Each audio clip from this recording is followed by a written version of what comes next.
All right, hi guys, welcome to part two of topic five, abstract data structures. What I want to do today is first, I want to start by doing some recursion review. So I did cover recursion in the previous episode, but I still want to do a little bit of review just so I can completely cover that topic. Next, we're going to look at stacks, queues, and then linked lists. Now, I plan on saving binary trees and some extra IB practice, which combines all of the topics we'll be covering in this series of tutorials in part three. The reason I've done this is to be able to get content out faster, but also just to be able to take the time to focus more on individual topics. So let's get started. So what we're going to do is we're going to start out with a typical IB question involving recursion. So right here, we basically have a sequence of Fibonacci numbers, otherwise known as the Fibonacci sequence. This is probably like the most common use of recursion that you would come across. Now, the way this works is this is going to be the zeroth term, the first term, the second term, third term, the fourth term, fifth term, sixth term, seventh term, and so on. And how this works is each subsequent term is the sum of the previous two terms, with the exception of 0 and 1. So we have 0, we have 1, and then our third term, or actually our second term, is going to be 1, because 0 plus 1 equals 1. Now our third term is going to be 2, because 1 plus 1 is 2. Our fourth term is going to be 3, because 1 plus 2 is 3. Our fifth term is going to be 5, because 2 plus 3 is 5. And our sixth term, for example, is going to be 8, because 3 plus 5 is 8. So we're adding up the last two terms in the sequence to give us the next term. So therefore, we're going to use that concept to answer the first question right here, which is state the value of the eighth term in the sequence. So right here, we know that our seventh term was 13. So that means the eighth term is just going to be 8 plus 13, which is 21. So we can say the answer to A is going to be 21. Now let's get down to some real recursion stuff right here. So right here it says the following method, FIBO_n, generates the nth term in the sequence.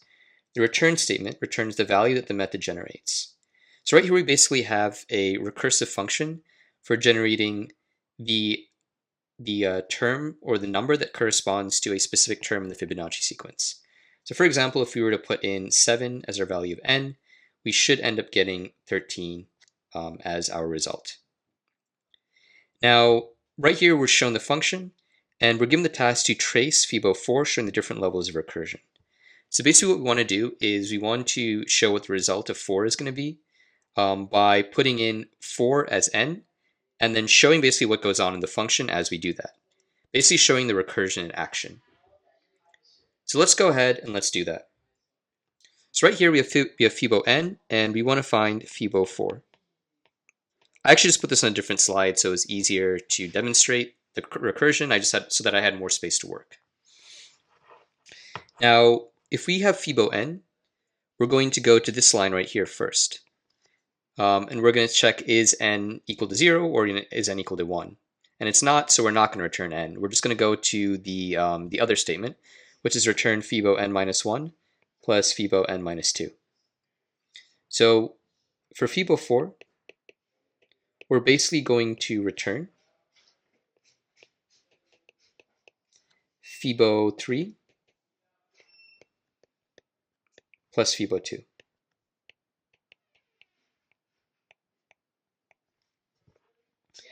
So that being said, Fibo3 and Fibo2 aren't numbers that we can really use, so we need to keep working. So generally in this situation, particularly when I have two terms or I have a sum of two terms that are both function calls, like Fibo3 and Fibo2, I like to start with the smaller one, because then I can find values that I can use later just to get the bigger one even faster. So we're going to start with finding the value of Fibo2. So I'm going to kind of go down here just to give myself a bit more space. So we'll start right here.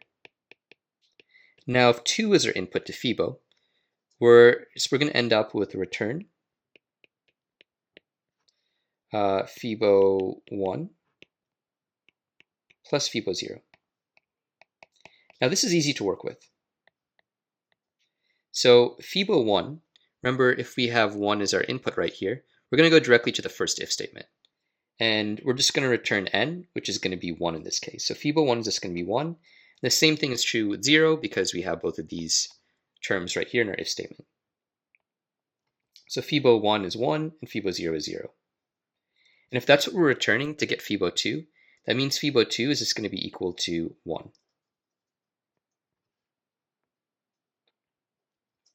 So that was actually pretty easy. Once we know that, we can go ahead and keep working. So I'm just going to write 1 here so we know that's what it is. And now we're going to try to work out Fibo 3. So I'm going to write Fibo 3 right here.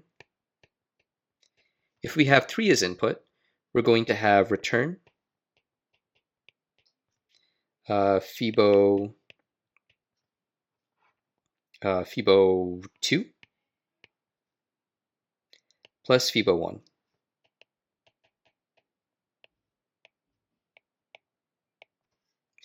Now we already know Fibo 1 to be 1 from right here. So that's going to be 1. And we already know Fibo 2 to be 1 as well. So that means Fibo 3 is just going to be equal to 2. So to return Fibo 4, we're just going to have 2 plus 1, which is just going to be equal to 3. So just to verify, let's go back and see what we have for our fourth term. So if we look right here, our fourth term is 3, which means we got it right. So there's a great example of recursion. Now let's move on to the rest of the problem. Actually, this is just the mark scheme right here. Basically, in order to demonstrate, in order to answer this question, you need to show evidence of at least 3 recursive calls. And I guess right here, if we're looking at our answer, we do have 3 recursive calls, and we have the output for all of them. And this is just an example right here. What we did should work. You can just go ahead and write the return statements and then find the values for those. Now next, construct a non-recursive algorithm to generate Fibonacci numbers. So remember how earlier I said that any recursive function can be written in an iterative format, meaning non-recursively? That's basically what we're going to do right here.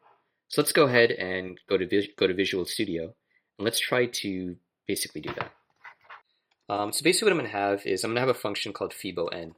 So I'm generally just going to have the same function name. And obviously it's going to work differently than our previous recursive function. Now, what I want to do is first I want to account for, generally we know that we're adding every subsequent number. What I'm going to do first is I'm going to account for the exception to the rule, which is the first 2 values. So there's nothing before 0 and there's nothing before 1. So first of all, we're going to have an if statement to account for those, which is actually what the recursive function did, if you remember. So we're actually going to have a result. We're going to have a result variable which equals 0. Because the idea behind this Fibonacci sequence is we're going to put in the term. So 0, 1, 2, 3, 4, 5, 6, 7. And we want to get based on an input of one of these terms, we want to be able to get the result for that term in the Fibonacci sequence. I'll go ahead and zoom in right here.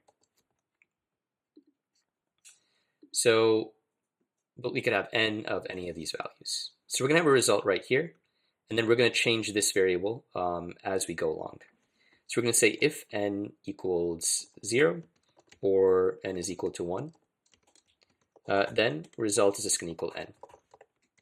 Okay, so if someone puts in 1, they're going to get 1. If someone puts in 0, they're going to get 0.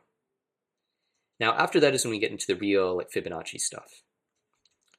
So we're going to say that else, so if it's not those values, and we're going to have 2 variables, each representing the first and second value that we're adding together. So we'll say first val equals 0, second val equals 1. Because for any terms, like if we're looping through and trying to find the Fibonacci sequence, we're going to start at the beginning, and the first actual Fibonacci number is going to be the sum of 0 and 1, or first value and second value. So we're going to do that, and then we're going to say loop I from 2 to n. So if n equals 4, for example, we're going to calculate the Fibonacci sequence for the second term, the third term, and then the fourth term, and then return that. Is it the most efficient? Maybe not, but that's a way to do it. So we're going to say result equals first val plus second val. And then what we're going to do is we're going to make the result our second value. So we can say, well, first of all, we're going to make the first value what our second value was. So for example, if we're just talking about this right here, what was 0 will become 1. So first val will become 1.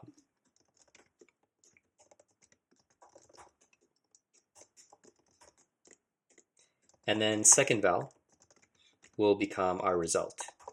So in this case, our second val would become 1 as well. Would become this one right here. And then if you added our first and second val together, you would get 2. So basically what we're doing, again, as I said, is we're calculating every single Fibonacci value up until the one that we actually want. So we're going to do end loop, end if right down here to finish it up. And we're going to return our result. So that's pretty much it for that question. The next one, like the next question, is also a coding question. So it says construct an algorithm that will output the first n terms of the sequence. You should use Fibo, the method defined above. So we're basically going to use the same function, and we're going to write another function to output the first n terms. So right here, we are simply outputting the term that matches, or the value that matches our specific term. But what this function wants us to do is to do the same thing for all of them. So let's just actually construct an algorithm. So we're going to write some code to do that for us. We can basically say, we can use this function. We can say loop. I'll just kind of zoom out a bit. We can say loop. I guess we'll just use I again from 0 to n. And then each time what we're going to do is we're going to say output Fibo I. And just end loop.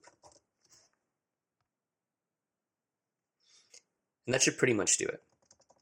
So basically we're just using this function for every term from 0 to, so I guess actually right here we might want to have n. So we can just say this n has to come from somewhere, right? It has to be some user input. Because it's saying right here the first n terms of the sequence. So maybe we could create a function called, we could just say Fibo n, or Fibo seek n, and then end Fibo seek.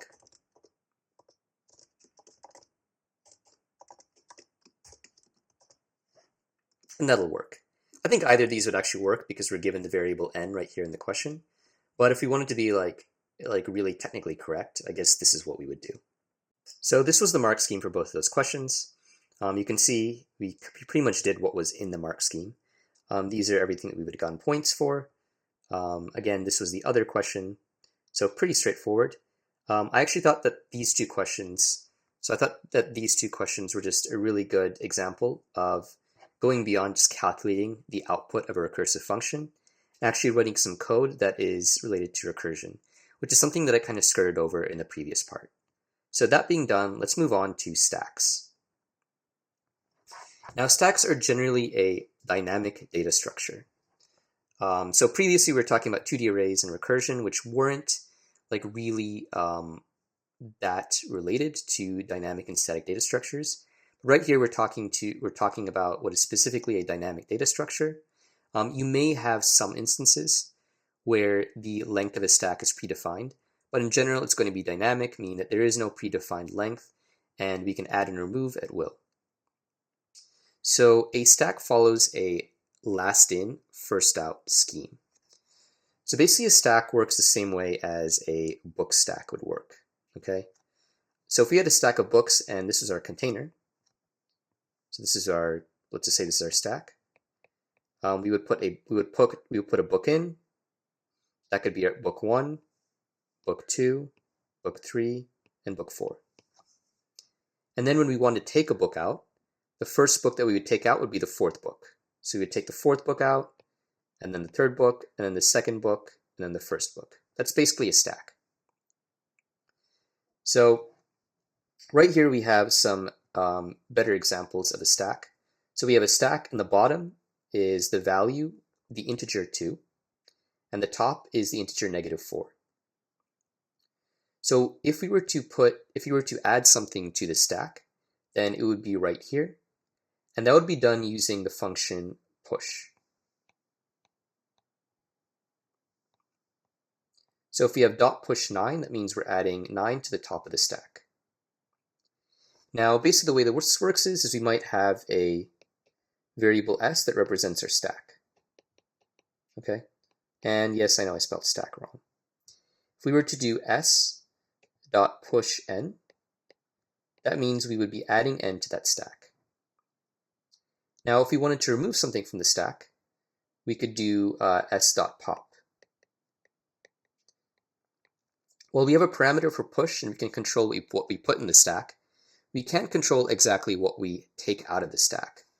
The last element to be put into the stack is always going to be the one that's the result of pop. That's the one that's going to be removed. So here we did s.pop, and we got 9. If we were to do s.pop again, we would get the next element at the top, which is -4. And then if we were to do s.pop again, we would get 3 and then 2 until nothing was left.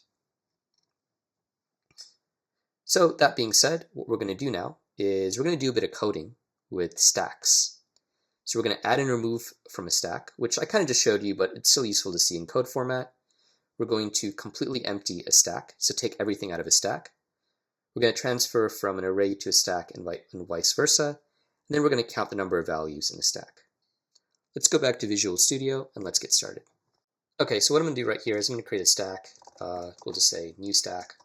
Or actually, I think what I've seen more often, like in the pseudocode, is something like this. You'll probably never have to write this line, but it's just to make sure that you know what S is, that we're really just talking about a stack. So what I want to do first is I want to add some values to our stack. So I'm going to say s.push 9, s.push 5, and s.push 3.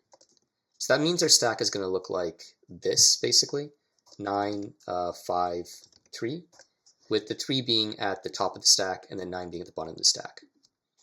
So now if we were to output s.pop, that would actually just be 3.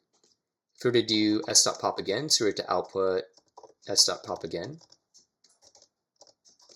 then that would be 5. And if we were to do it one last time, that would be s.pop. So we just get 9. If we were to do it again, I'm not really sure what happened. I mean, I guess if it was like a real computer, then we would actually just get an error. But since this is just paper, yeah, probably just a paper cut. So that being said, let's say that we have a predefined stack. So let's say we have a stack with some data, okay? Now, generally on the IB exam, you're going to be given a stack with some data in it already. So let's assume that we have like 4, 5, 9, 8, and 7 in our stack, with 7 being at the top. And our next task is going to be to completely empty the stack. So we want to take everything out of the stack and maybe output it while we're doing that. So what we can do is we can use another method that comes with stacks. We can say loop while s, or we can loop while not s.isEmpty. So isEmpty will return true if there's nothing in the stack, and false if there is something in the stack. So yeah, if it's empty, then we return true. If not, we return false. So while s.isEmpty is false, then we're going to do some operation.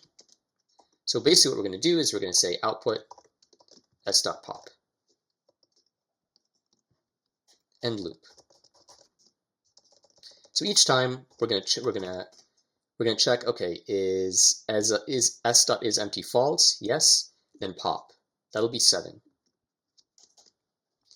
Then we'll go back up to our loop. We'll check is empty false? Yes. 8, then 9, then 5, and then 4. And this is how we can get everything out of an array, how we can completely empty the array. Not only will we have output all the values in this array, but also there will be nothing left in the stack. So at this point, the stack will be empty. Now let's modify this a little bit. Let's say that we have an empty stack. So there's nothing in our stack anymore. But instead we have an array. So we've got nums equals 5, 6, 7, 12, 11. And we want to transfer this into our empty stack, our now empty stack S. So the way we can do this is we're going to go to each element in nums. I'm just going to get rid of this right here. We're going to go to each element in nums, and we're going to say loop I from 0 to nums.length -1. And what we're going to do each time is we're going to say s.push nums I. And we don't really have like a predetermined length for s, so it doesn't really matter. We don't need to worry about having enough space in s. We can just go through every element in nums, and then we can just push that into s, and then we will have a stack with all of these values. So the first thing we would have pushed would have been 5. We would have pushed 5, then we would have pushed 6, 7, 12, and then 11. So 11 would be at the top of our stack. If we were to do pop, this is the first element that we would get. Now, I'm not going to, okay, so the next thing I want to do is kind of go vice versa, but I'm not really going to do that because honestly, it doesn't really make much sense. Arrays already have a predetermined length, and I don't know, let's just go ahead and give it a try. I think the only situation I see this being possible is if we have an empty array which is initialized with zeros, which is something that actually does happen on the IB exam. And let's imagine that we have a stack that looks like this, or a previous stack, right?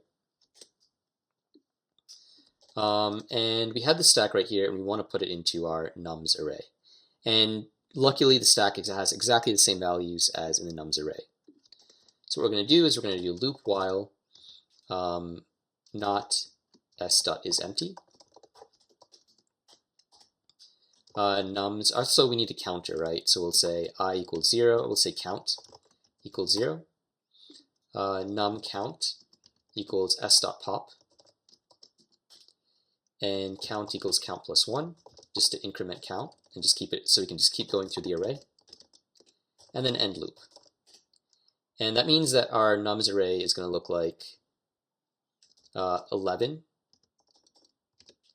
12, 7, 6, and 5. It's kind of going to be the reverse order of what was in the stack.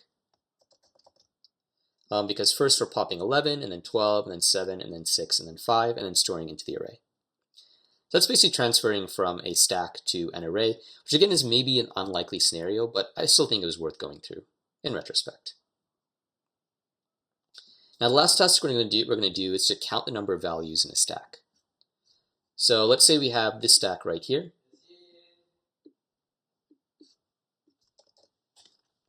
So we want to just count the number of values in the stack, which we don't know ahead of time because, again, a stack is a dynamic data structure and we don't have a predetermined number of events. What I would do is I'd just create a count variable. I'd say count equals 0. Then I would say loop while s dot, or not s dot is empty, which I hope I did in the previous example. I should have done that. And we're just going to do count, we're just going to do s.pop,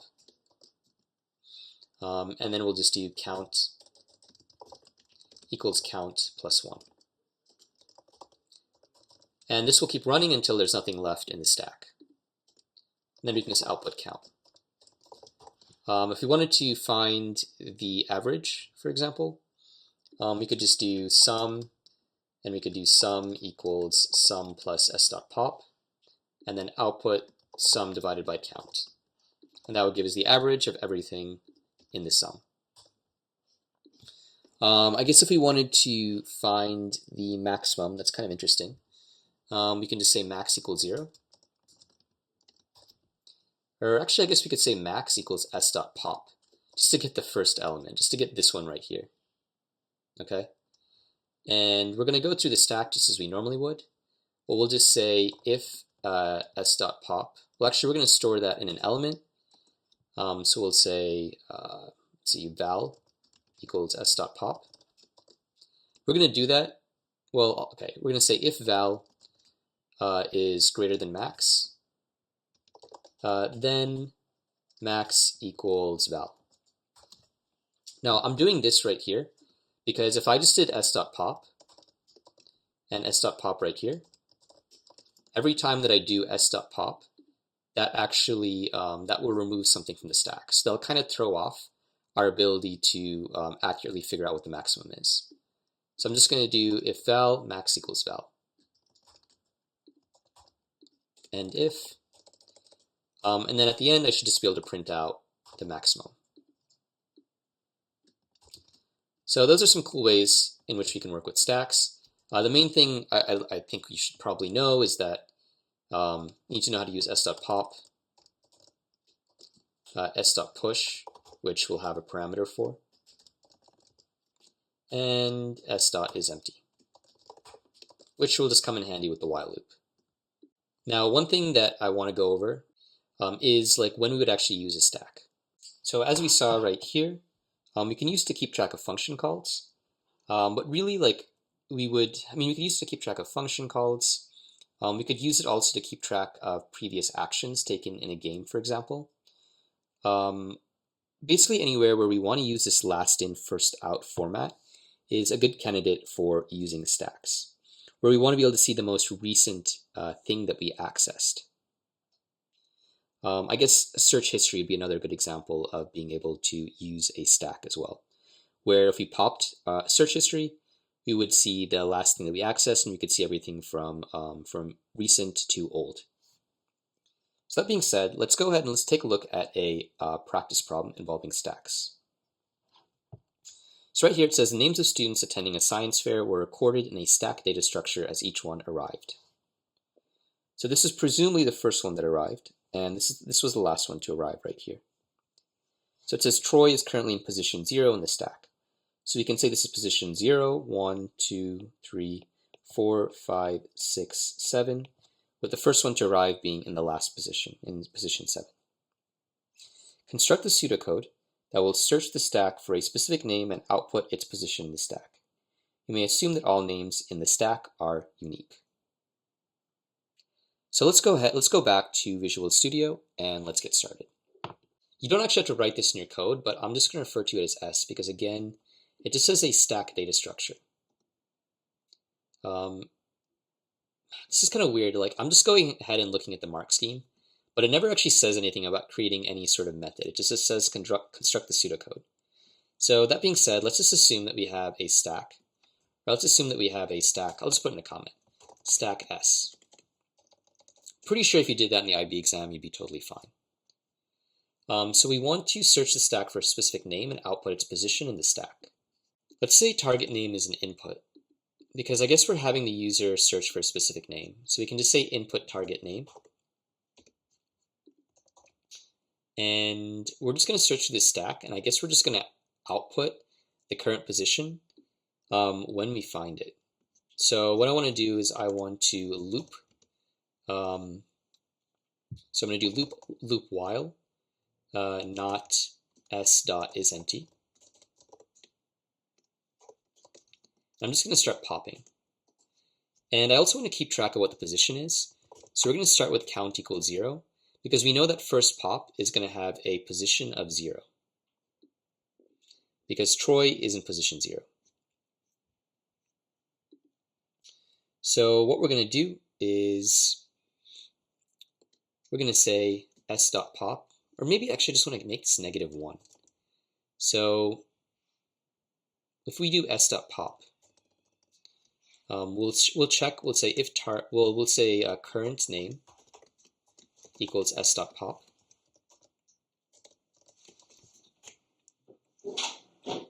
and we'll say if target name. Say if target name. Okay, I guess in that case count would have to be 0, right? So we'll say if target name equals current name. Then we'll just say if target name equals current name, then that means we've actually found what we want, and we can just output count. So if we just popped off the stack, if we just pop Troy off the stack, first of all, and then that means our target name would equal our current name, and then we could just output 0 for that. Else, if that's not the case, then we're just going to do count equals count plus 1.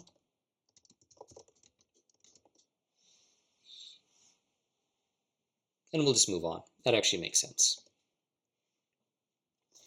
So if I were just to go ahead and actually, I think I may actually just want to type, let's say we had, so we got Sophie, Zara, Abed.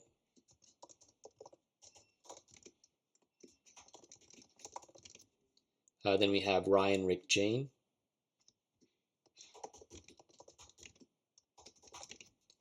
And then we have Mia and Troy. So first, let's just imagine that our target name is Zara. Okay. So I guess first we would pop off Troy. That's obviously not going to match. So then we would just make count. I'm just going to write it down here. We would make count 1. Then we would check Mia. That's not going to work. So we'd make count 2. Then we would get to Jane. And that's not going to work. So it'd be count 3. We would get to Rick. And that's not going to work. So we'd have count 4.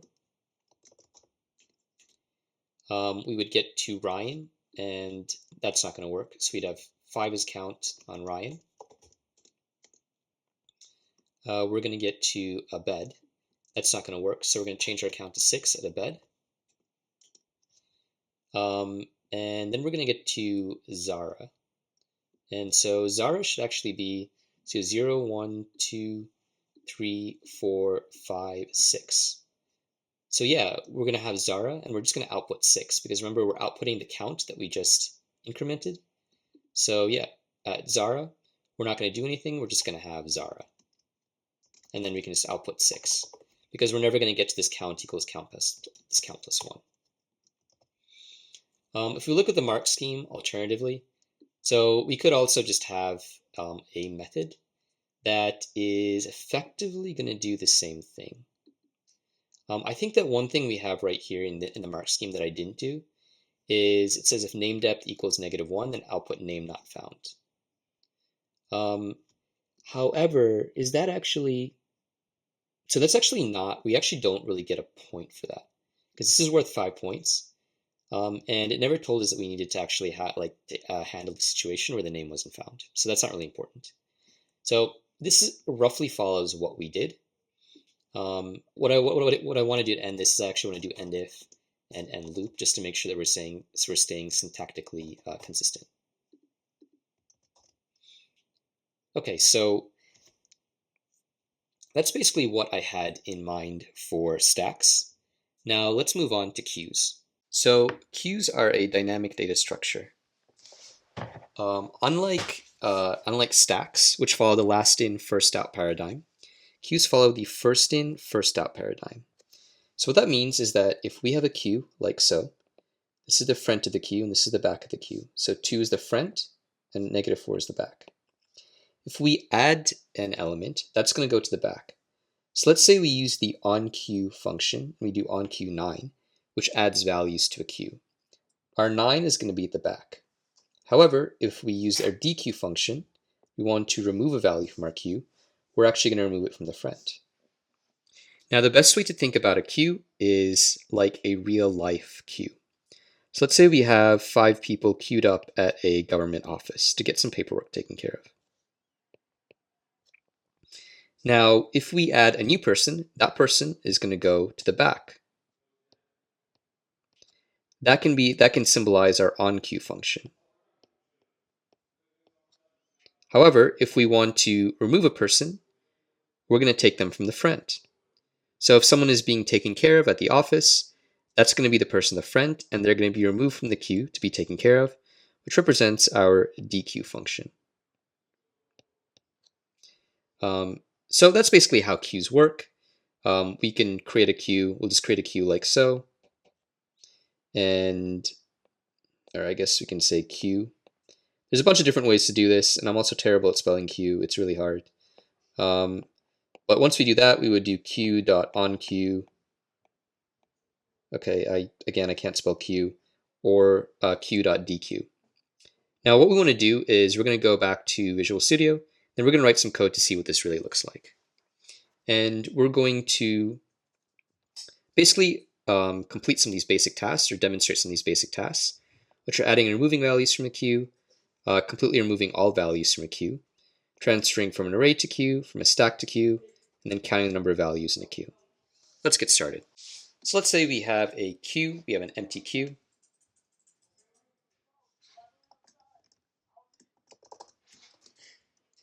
What we want to do first is we're going to add some values to a queue. So we're going to say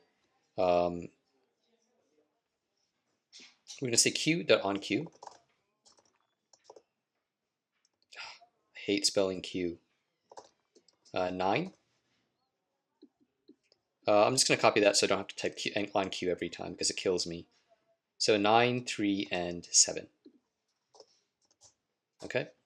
So that means that our queue, actually let's just add one more for good measure.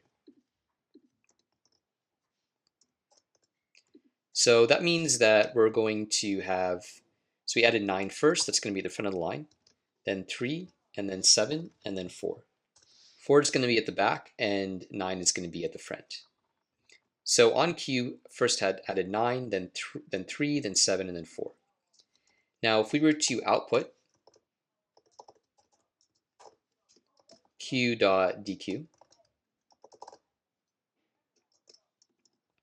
then that would output 9, which is at the front right here. If we were to do it again, I'm just going to copy paste this because I can't spell q. Then that's going to be 3, and then 7, and then 4. That's basically how you can add and remove stuff from a queue. Now our next task is to completely remove values from a queue. So let's say that right here we want to just take everything. Let's say we have a queue that looks like this. We're just going to copy this right here. We want to take everything out of this queue. Similar to a stack, we're going to say loop while not queue.isEmpty. We'll just say output queue.dq, and then end loop. And then that will start the front, that will output 9, then 3, then 7, and then 4. That's what that does right there. Now that's how we remove everything from a queue. Let's say we want to transfer from an array to a queue. So let's say we have an empty queue, we have an array that looks like this. Okay, so we have 3, 4, 9, 12, 13, and we want to put all of this in a queue. What we're going to do is we're just going to say loop, we'll call this array A. We'll say loop I from 0 to a.length minus 1, q.onQ, a, I, end loop. And that should pretty much do it. This is kind of where the whole static versus dynamic data structure comes into play, because we don't have to worry about how long or what the length is of queue, because that's not predetermined. So we can just add as much stuff as we want into queue. So however big this array is, we can add everything into our queue. On the other hand, if we had 0, 0, 0, 0 right here, and we wanted to take stuff from a queue, so let's say we had a queue that had the values 7, 9, 8, 12, and 3. Then what we would do is we would just say, we'd use our while loop again. So we'd say loop while not q.isEmpty. Then we're just we need a counter again. We're gonna have count equals 0. We'll say a count equals q.dq, end loop, and we also need to have count equals count plus 1 to increment count, to increment our counter variable. And that's basically how we would get our array, which would then look like this, right? So first we would have 7, 9, 8, 12, and then 3. So while from coming out of a stack goes in reverse order, we can pretty much go from the front to the back of the queue and put elements into an array in that position. Now, if we're transferring from a stack to a queue and vice versa, so yeah, let's say we've got this queue right here. We have an empty stack. So S equals stack. And this is actually kind of the practice question, but whatever. Let's just get it out of the way now. So we have an empty stack. What we're going to do is we're going to do loop while q.isEmpty, right? And then we're just going to do s.push q.dq. And that's pretty much it, actually. So that's going to transfer from the queue to the stack. These are both dynamic data structures, so we don't need to worry about length or anything like that. Now let's say we have an empty queue, and we've got a stack full of values, okay? So you got something like this. You got that. So then what we're going to do is we're just going to change this. Sorry, it's got to be not queue is empty, my bad. I always forget the not there, just to clarify. But what we're going to do is we're going to change this to S. And then we're going to do S, we can just say S dot on queue. Or Q dot on queue, because that refers to the queue, S dot pop. And that would put everything into our queue. Now let's take this opportunity to look at the practice question actually. So it says, assuming that the queue holds the following data, 4, 2, 6, 1, 3, 5, the reverse queue would be 5, 3, 1, 6, 2, 4. Construct an algorithm in pseudocode for reversing the queue using a stack data structure. You may assume that the data in the queue is input and a new empty stack is created. Only the standard queue and stack operations are allowed. So it says the data in the queue is input and we have a new empty stack. So going back to our previous example where we had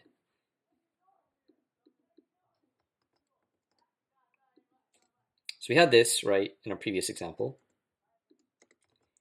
And so basically what's going to happen, so we're actually going to change this. We're going to say while not q.isEmpty, and we're going to put all that stuff into our stack. We'll do s.push q.dq.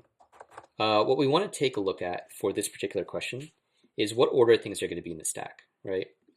So first we're going to push in 7. So that means we're going to have 7. Then we're going to push in 9, and then 8, and then 12, and then 3.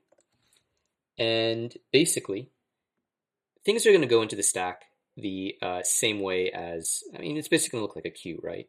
So if you do pop, we're going to get 3, 12, 8, 9, 7. So it looks like it's in the same order as the queue. But if we pop it out, so if we do loop while s dot, or not s dot is empty, and then we do output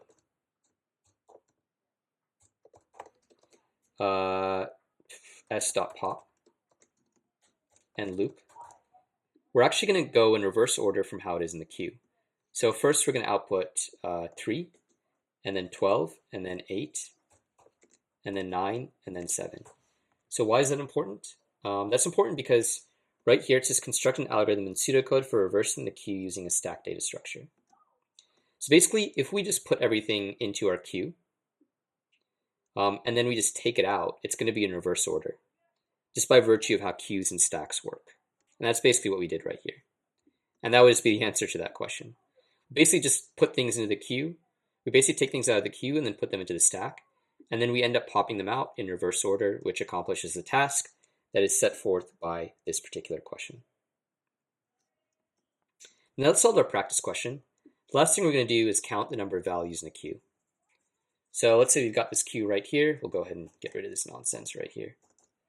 And we want to count the number of values in the queue. It's going to work very similar to a stack. I'm just going to say count equals 0. We can say s.dq, and we don't really even need to get the value of that.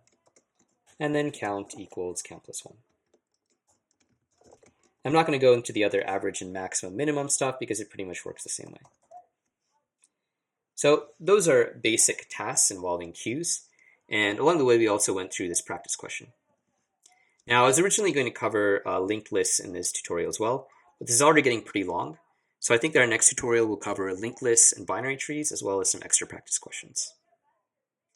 Anyways, if you found value in this video, please remember to like and subscribe to the channel.